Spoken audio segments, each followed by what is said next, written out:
রাত 10টায় খাবার খাচ্ছি, ঠিক সেই মুহূর্তে আমার চাচা ফোন করে বলল, তোর দাদার শরীর খুব খারাপ, এখনই এসে দেখে যা, নয়তো পরে আর দেখতেই পারবি না।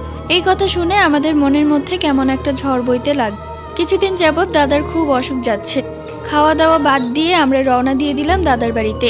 তাড়াতাড়ি করে একটি বাসে উঠে পড়লাম, কেননা ট্রেনটা মিস হয়ে গেছে।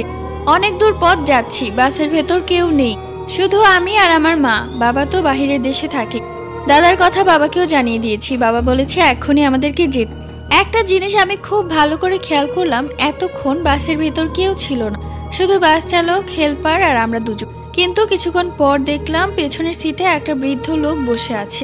এই বৃদ্ধ লোকটা কখন উঠলো দেখতে পাইনি তো। কিছুক্ষণ পর সেই বৃদ্ধ লোকটা আমার মাথার কাছে এসে আমার মাথা বুলিয়ে দিল। তার মুখটা অন্ধকারের কারণে দেখা যাচ্ছিল না, কিন্তু কিছুটা আমার দাদার মতোই লাগছিল। আমি তাকে কিছু বলবো, ঠিক সেই মুহূর্তে সে গায়েব হয়ে গেল। এরপর দাদা মারা